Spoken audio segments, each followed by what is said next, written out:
This podcast is sponsored by the Faraday Battery Challenge, which aims to support world-class scientific, technology development and manufacturing scale-up capability for batteries in the UK. The challenge is focused on developing cost-effective, high-performance, durable, safe and recyclable batteries to support the EV market. If you want to find out more, make sure to go to www.faraday.ac.uk. Welcome to the See Me Be Me podcast. I'm Nile Henry. And I'm Blair Henry. And we're two brothers who set out on a mission to make motorsport and STEM careers more diverse, affordable, and inclusive. We are the founders of the Blair Project. This podcast series delves into the minds of inspirational individuals who come from ordinary and often humble backgrounds, but through their belief, dogged determination, and never give up attitude, have managed to overcome academic, social, or mental challenges to achieve their dream careers. Our guests will share their life lessons that you too can apply to your own. We hope their stories will inspire you to go further, aim higher, and accept nothing less than you deserve. Your ambition, your purpose is all within, and we're here to help you unlock it. The planet of possibilities are endless. Now, let's get into the show. You know who made it.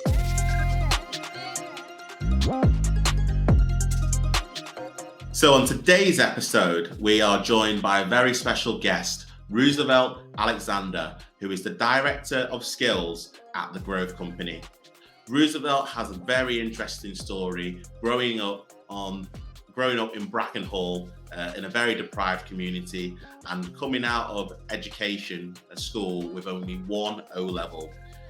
Roosevelt speaks passionately about his story of wanting to be a joiner and had been told by his teacher that he would never amount to anything because he had failed the majority of his education, and being a joiner, which required maths, she told him he would never be able to achieve. But through pure grit and determination and his background in athletics, which taught him very much a lot about self-motivation, resilience, determination, Roosevelt was able to smash all barriers within his field to now becoming the Director of Skills at the Growth Company. A truly amazing story. We can't wait for you to listen to this episode. Roosevelt, welcome to the See Me Be Me podcast. How are you, sir? I'm fine, thank you. Thank you very much. It's a pleasure to join you guys. Excellent. No, we're thankful for you to come on and be one of our first guests on the platform. So first, could you introduce yourself to the audience? Like, what is your current role, and how did you get into all this? So my current role is a Director of Skills at the Growth Company. How I got into it is a really long question, or short question, but with a really long answer. That's because I've been in education for over 24 years. Yep. Having started out as a cabinet maker and a joiner, and I found myself by hook or by crook being back in education at the age of 32, 33 years of age, having had no career in front of me or behind me for that matter. And I thought it really important that no matter how old you are, I thought I had to start again. I couldn't afford just to relax on my laurels and work in the factory that I was working in. Now, factory work is fine, but it wasn't for me. So I decided to re-educate myself as a cabinet maker, as mentioned, and a joiner. And then I met a tutor along the way who really supported me to get into education. It was really funny because he was my classroom tutor. And I didn't realize it at the time, but he was my classroom tutor, but also the manager of the centre. So me being me, I was a little bit cheeky. And I said, well, your job's easy. How could I do this job? For which he said, if you think it's that easy, go away and get your level 3 qualification in teaching, and go away and get your cabinet making qualifications and come back and see me. So 2 years later, I knocked back on his door and said, hey, here's my qualifications. You promised me a job. And guess what? He stuck to his word, and I got a job as a cabinet maker and a teacher in Kirklees, which is a college in Huddersfield. And that began my career in education. 24 years later, I'm now the Director of Skills for the Growth Company, managing a multi-million-pound organisation in Trafford Park in Manchester. Wow. And also where I currently am, I'm also just opening a Green Skills Academy, which is aiming to attract new people to the low carbon industry that we all know we need to do across the Manchester region. So rewind, going back 24 years ago, did you ever think that there was teaching would ever be the avenue that you'd end up in? Did you have ambitions when you were growing up to want to teach? Absolutely not. I wanted to be a joiner. My dad was a joiner. I wanted to follow his steps. It was really important. But if I go back a few more steps, when I was at school, at the age of 16, I went to see my careers advisor. Now, this careers advisor asked the usual questions. What do you want to be when you leave school? So I said to her, I want to be a joiner. She went through my qualifications that I'd achieved. And unfortunately, I'd failed my maths, I'd failed my English, and literally everything apart from joinery. And she said, unfortunately, you're no good at maths, you're not good enough to be a joiner, find something else to do, Roosevelt. So me being young and impressionable, I listened to her and I did find something to do. I walked the streets as a young man, doing the wrong things on the wrong paths.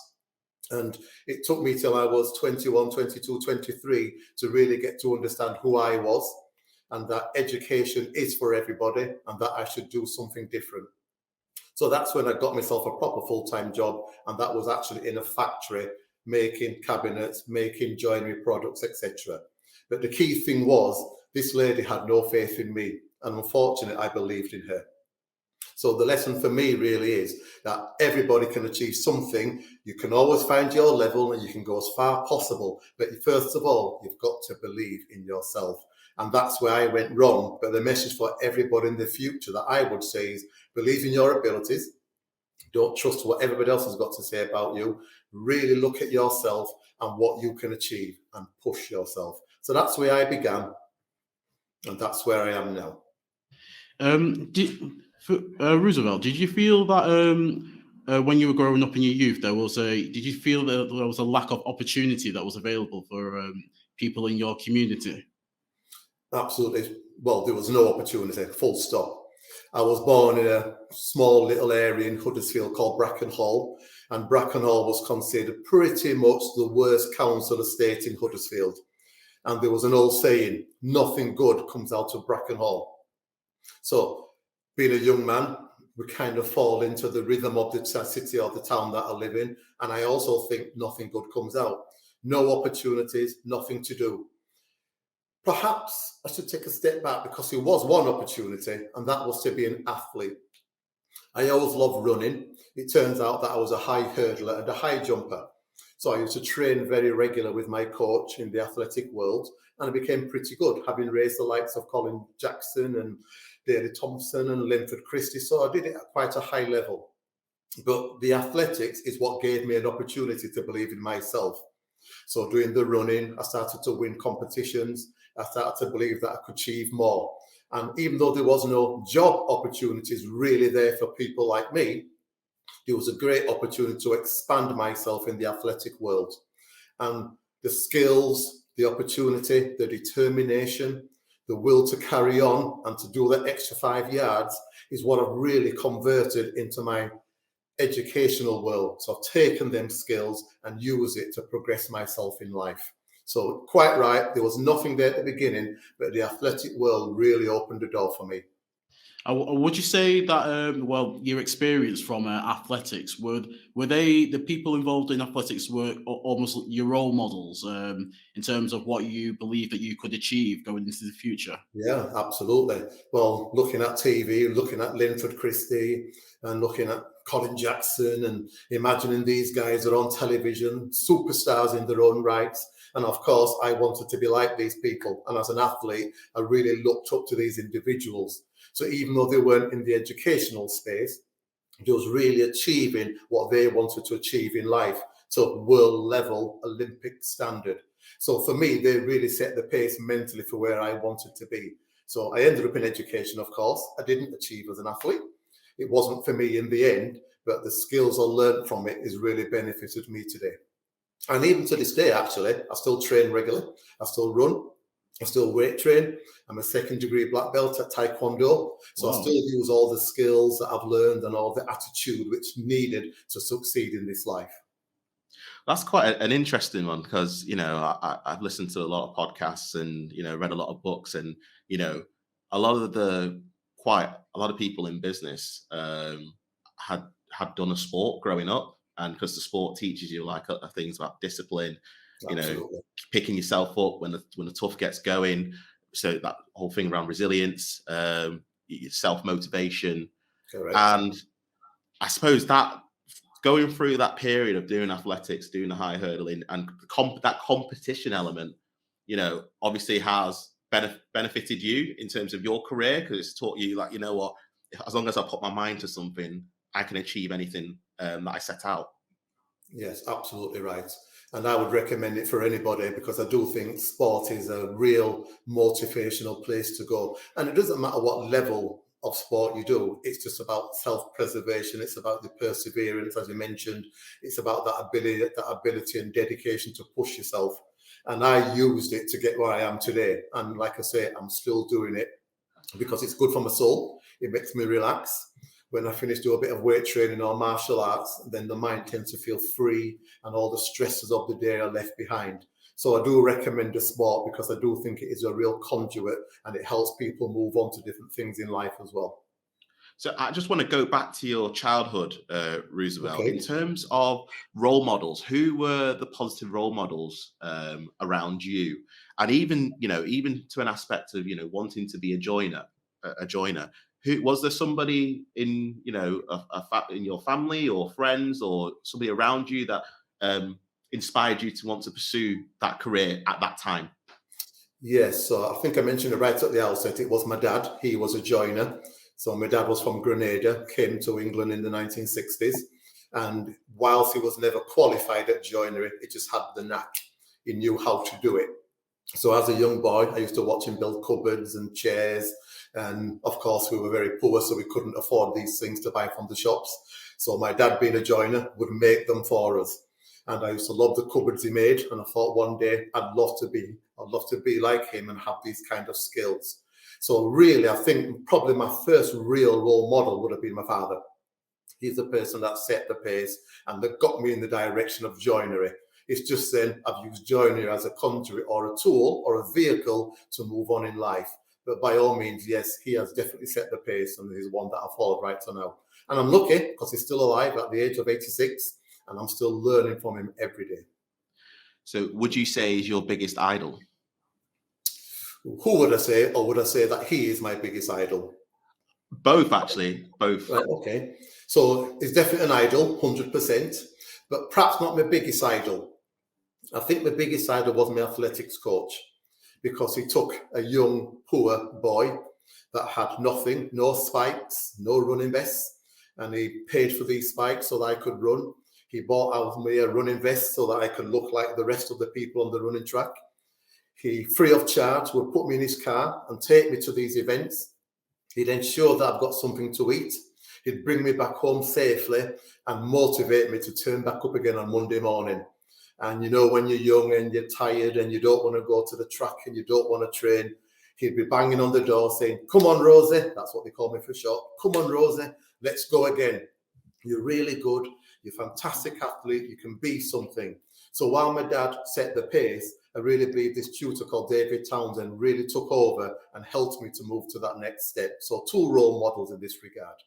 It just goes to show the value of knowing someone who just believes in you and just willing to just put the time and just help you develop as a person and just develop a skill as well. So Yeah, just absolutely. the value in it, just the value in just someone believing in you in general. It's really good. And when I was a teacher, because I'm in management now, as mentioned, I used to pass these same skills on to my students. Quite often I'd be teaching unemployed students or people that want to get into an industry but are employed, but really starting at the beginning. And I tell them about my story, where I've come from, the life I've run, just to tell them or to show them that they can be anything they want to be. It's not really about where you start or where you are, it's where you finish and where you want to go. So I try to motivate all my students and even my staff who regularly come into my office feeling a bit low sometimes, and I try and be a bit of a role model for them. They look at my nice chair that I have in my office, and one day they want to sit in my chair. And you know what? Why not? So I try to support everybody possible to achieve everything they can. And would you say that you see a lot of yourself in some of the students that you're currently working with? Yes, if I looked in the mirror, I'd see myself looking back at me and these students. A lot of them lack motivation, don't actually believe in themselves that they can achieve. They look up to me and say, wow, how can I be like you, a director? How did you get here? So like I say, I tell them the story. I talk about sport every time because it's really important, and they get to believe that they can achieve this. But absolutely, always passing on the skills, always seeing these learners, because they look just like me, they've been in the same places as me, they've had the same struggles, but I know these individuals can achieve probably even more than I did, because I'm from the 1960s generation. These people are the 1900s and 1920s, 1920s, a bit older, obviously, in the 1980s and 90s and so on. So these people clearly have had a big advantage over me as a child from the 60s. So they can go far better than I've achieved. And hopefully it's my job to motivate them to do that. It just sounds very similar to myself and Nile with what we like to call the see me, be me effect. So Absolutely. a lot of younger Black people who could never see themselves having, let's say, careers within like science and engineering. So they almost see their possibilities within myself and Nile, and then they're inspired to go into careers within this route. So a lot of similarities in our story there, to be honest. Yeah, I agree with you. Well, that was a Muhammad Ali saying. Did you know that? See me, be me. Are you aware of that saying? I wasn't aware, but Muhammad Ali No. personally. Yeah. Personally, Muhammad Ali is one of my main idols. So Yeah. Well, he said, if you can't see it, you can't be it. Yeah. And that's where it originally came from. Yeah. So he was trying to inspire young people to look at him. Now you know what a good boxer looks like, the world champion. This is what you can be. So people could see him, and now they could go on to be him. So you guys are right on track at the moment. If you can't see it, guys, it's really difficult to be it. So this is a spot-on podcast for this. Absolutely, absolutely. And you know, fast forward to today, you're now the director of skills at the Grove Company.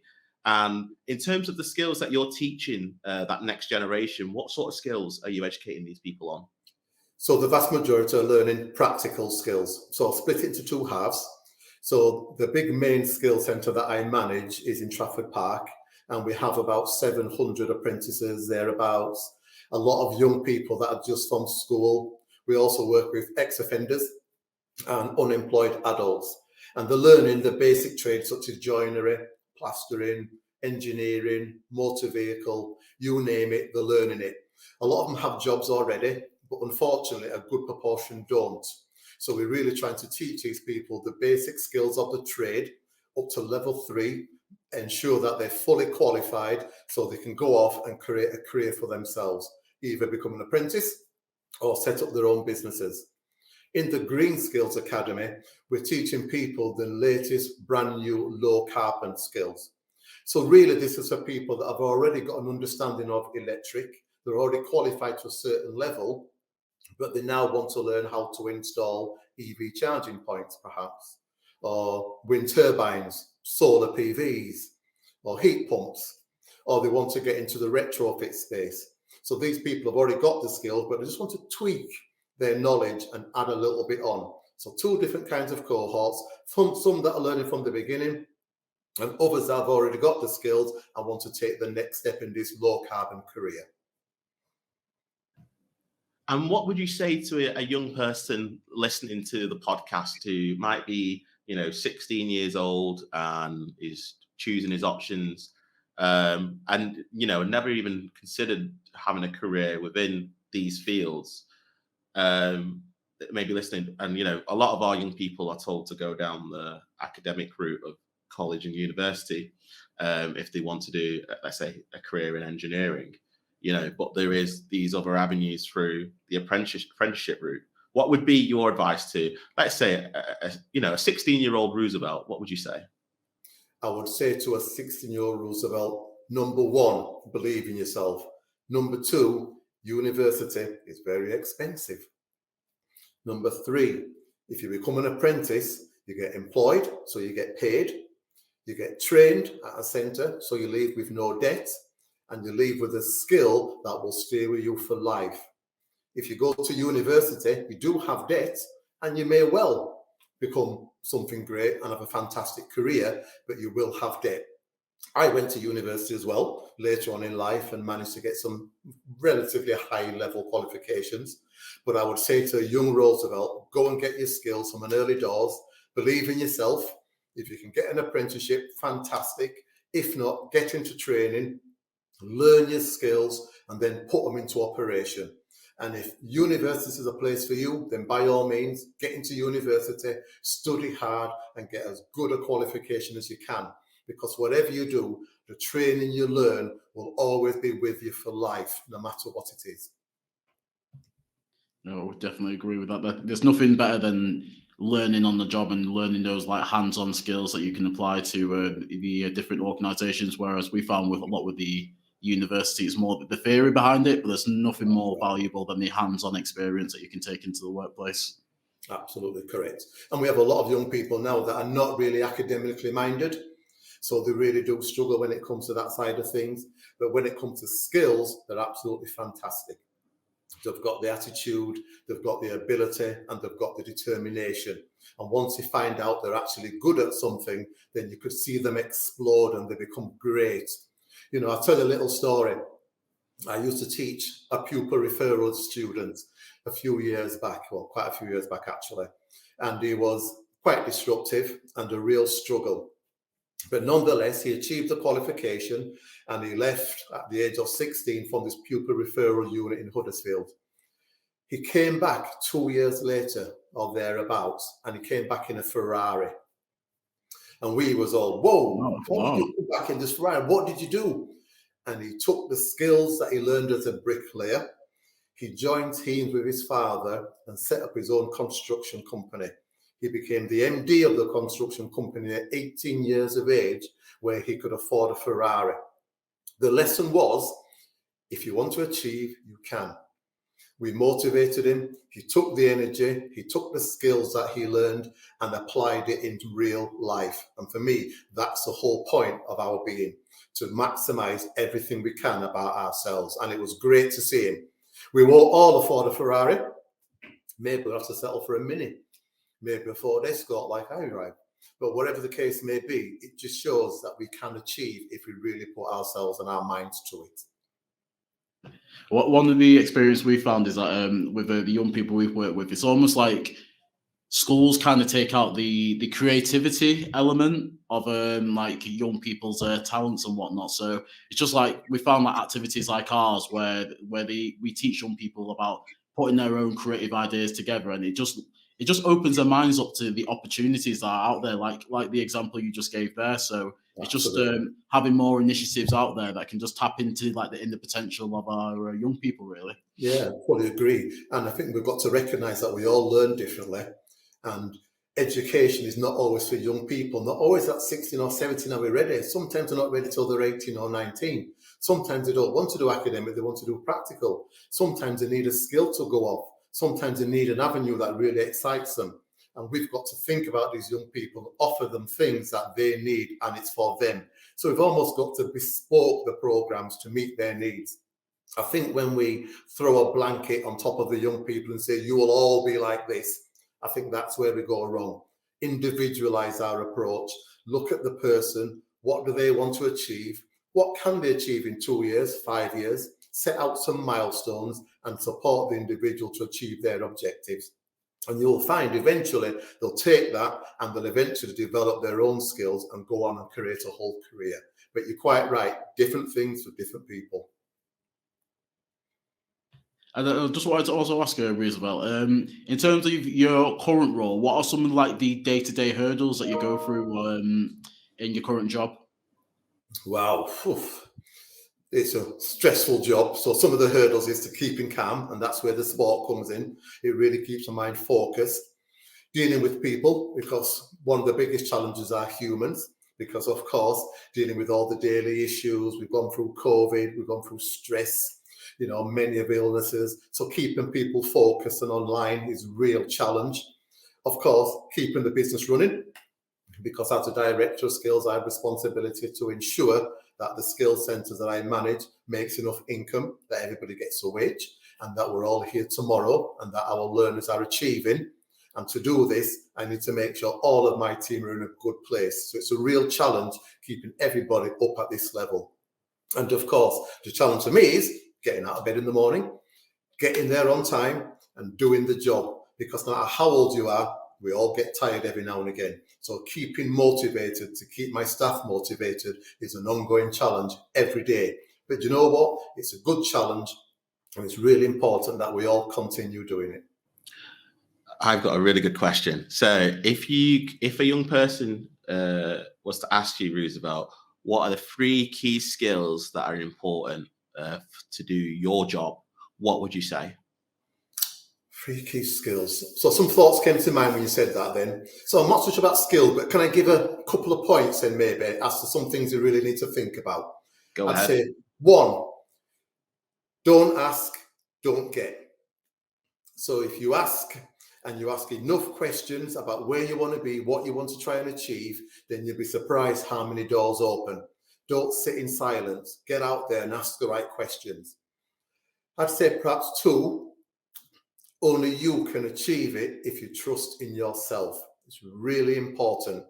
You've got to trust in your abilities. I think 3, don't let anybody, like my career teacher, say you can't. Because you can. Because believe it, number 4 is nothing is achieved without hard work. So for me, I would say these skills or qualities about yourself are really important.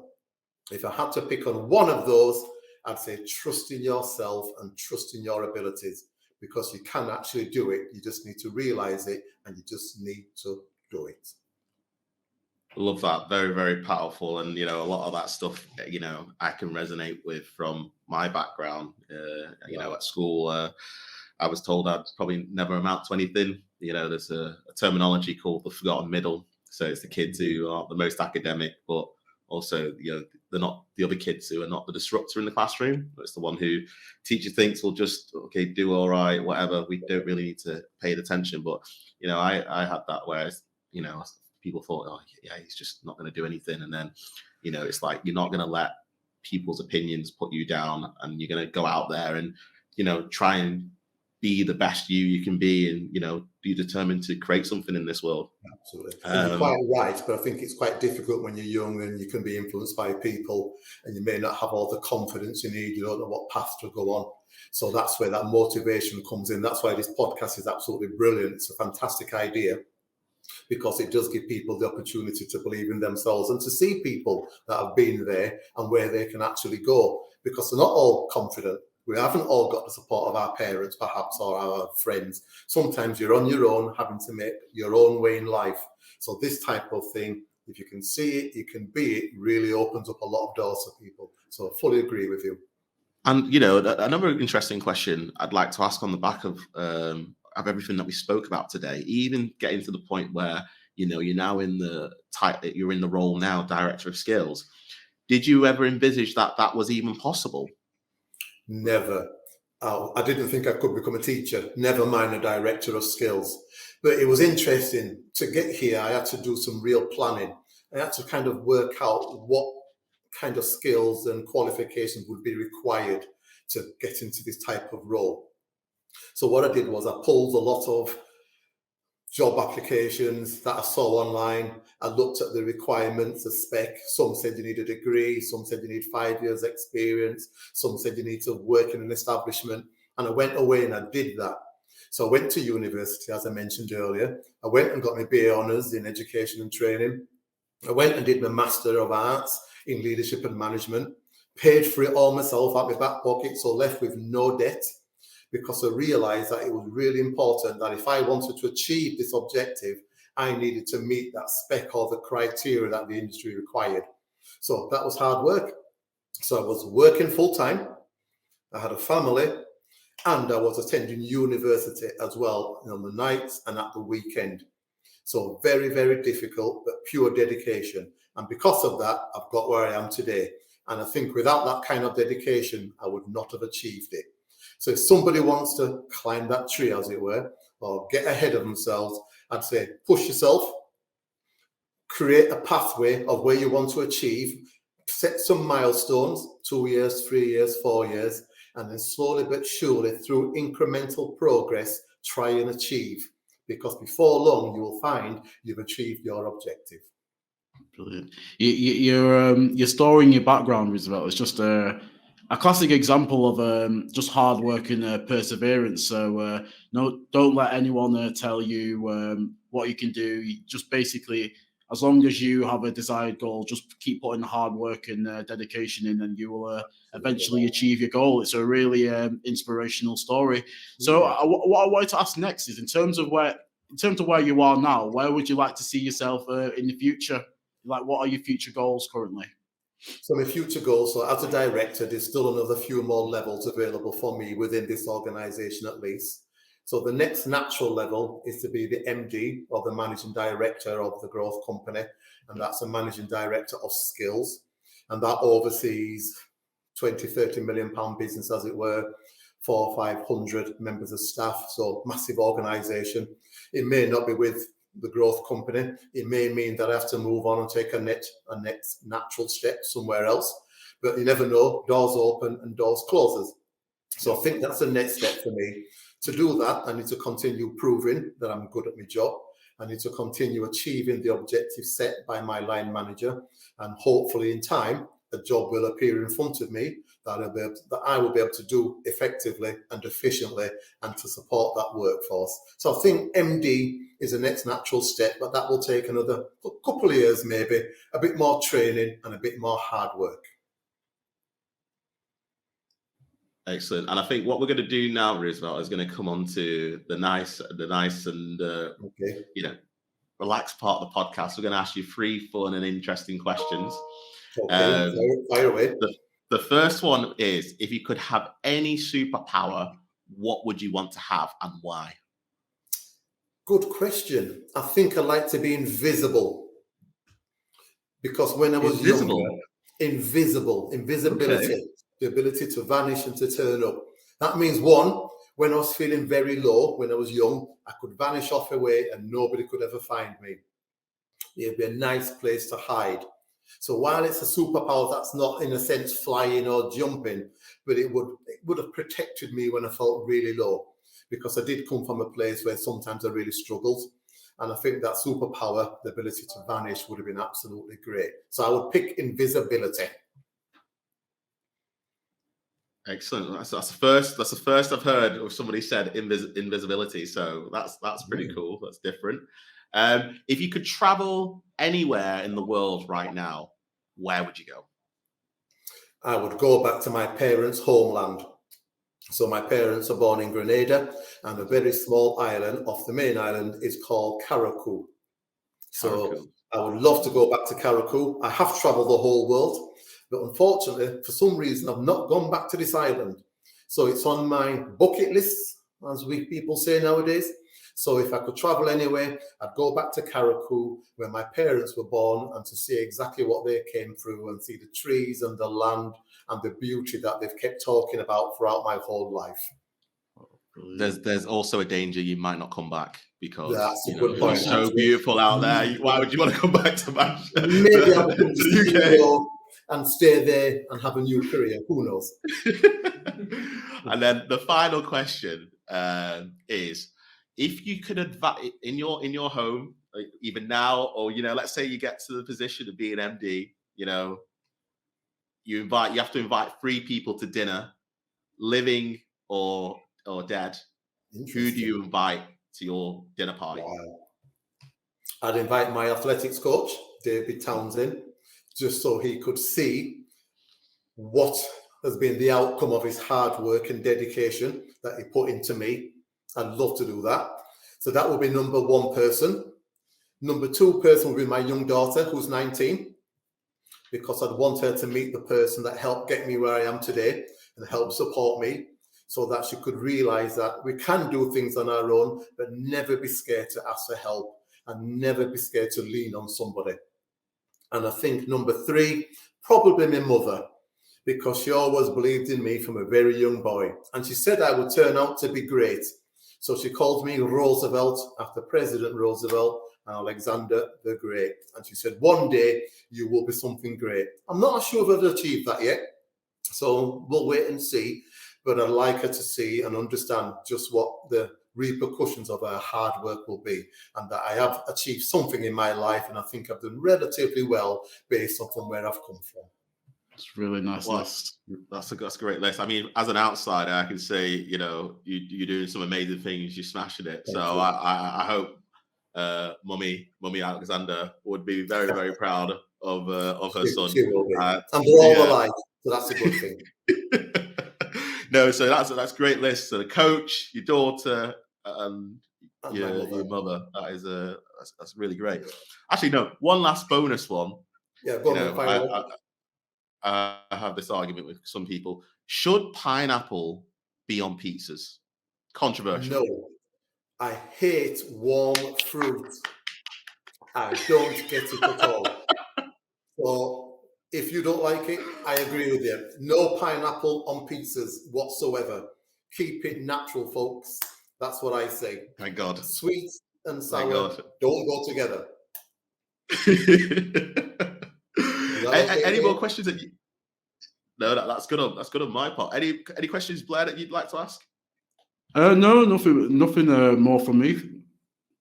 No. So I would say to you guys, thank you for the opportunity of this podcast. It's been absolutely great. I think you're doing dead right thing. I think it's in the moment.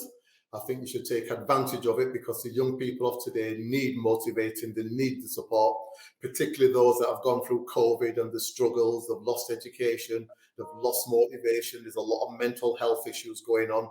So the more the support they can get, the more opportunities they see of they could be somebody, and they know that we have walked that path and we've laid a trail for them, and it's open for them to follow. And I think this podcast is absolutely fantastic. And I'm really honored to be one of the first people to do it for you guys. So very much appreciated. No, thank you so much for the kind words, and we really appreciate you coming on board with the podcast and echoing everything that you just said there. And I think it's important to see for the young people to also see role models like yourself, to say that even those positions of trying to director of skills, and even hearing that you've got ambitions to be MD and running a multi-million-pound organization, is say, wow, if someone like Roosevelt can do it, then there is a possibility I can do it too. And Roosevelt, for our listeners, if they want to find out more about you, or they'd like to get in touch, what are some of the best avenues that they can reach out? Are you social media wise? Are you on any social media? Social media. I'm on LinkedIn. So if they put in there Roosevelt Alexander and do a search for the growth company, I will appear. More than happy for you guys to pass on my details to them if anybody wants a bit of mentorship, or they want to have a few more questions of me, or do a Google search for Roosevelt Alexander Manchester, and I tend to be there. But you'll find there's a lot of Roosevelt Alexanders in America, so make sure you got the one in England. Okay, but I'm here, and I'm more than happy to support anybody that's interested in furthering their career. Excellent. And if there's any young people who are interested in apprenticeships or training, where can they head to? If they head onto the website, do a Google or a search and put in the growth company apprenticeships in the search engine, and then they will get a whole host of apprenticeships. We deliver about 60 different apprenticeships, from HR to construction to motor vehicle to engineering, and a lot more. So there's something for everybody. So growth company website, do a search, put in apprenticeships, and the world is your oyster. Excellent. Well, thank you for being on the See Me Be Me podcast, Roosevelt, and we wish you the best in your future. Thank you very much, and I wish you guys the best as well. Blair, what a truly inspirational episode. I mean, there's so much to take away from that, but what stood out the most for you?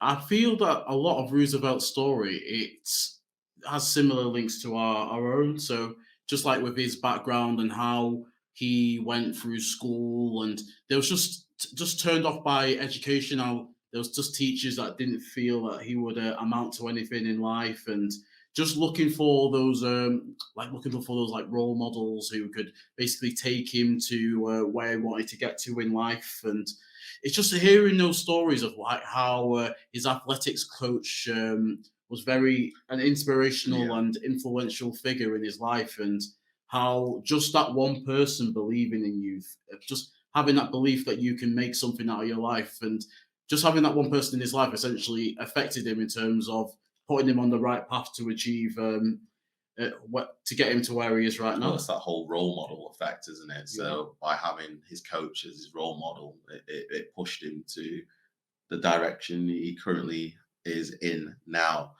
And, you know, it was truly a beautiful thing when we asked him that question about who would he want at the dinner table, dead or alive. And, you know, it was his coach, his daughter, and his mum, who was one of his biggest idols as well. That was truly touching. And just from where he came from, of, you know, wasn't the most academic. As I said, only came out with 1 O level, and, you know, that didn't let him stop him from pursuing what he wanted to pursue. You know, he wanted to follow in his dad's footsteps. He became a joiner, and, you know, through talking to his lecturer said, you know, if you're interested in teaching, you're going to have to get these qualifications. And he made it his mission to go out and get those qualifications. And now, you know, he's been working in the FE sector for the last 24 years. And, you know, and the fact that he's so ambitious that, you know, he's got to a position being a director of skills, which not too many people that look like him are in that position. But now he's striving for more, to be the MD, to get a managing director position. And that is truly, truly inspirational. And I hope, you know, I was taken back. I mean, obviously I'm a CEO and, you know, run my own company, but for those individuals as well to see and listen to that is that, you know, entrepreneurial journey might not be for everybody, but if you're working in a business, you know, you can, as long as you dream, you can strive to set ambitions to be like the CEO or the MD of that company. But what I found also truly inspirational is just the whole him giving back to especially young people who, let's say, turned off by traditional education, those who are not the best like academically, but the ones who have the most like creative minds. And how he gave that story of one of his students who went into construction, and now he's managed to set up a successful company, and now he owns his own Ferrari and whatnot. So no, it's fantastic, and it's just one of those great examples of, if you have just someone in your life who's just willing to give you that opportunity, and just shows that they care and wanting to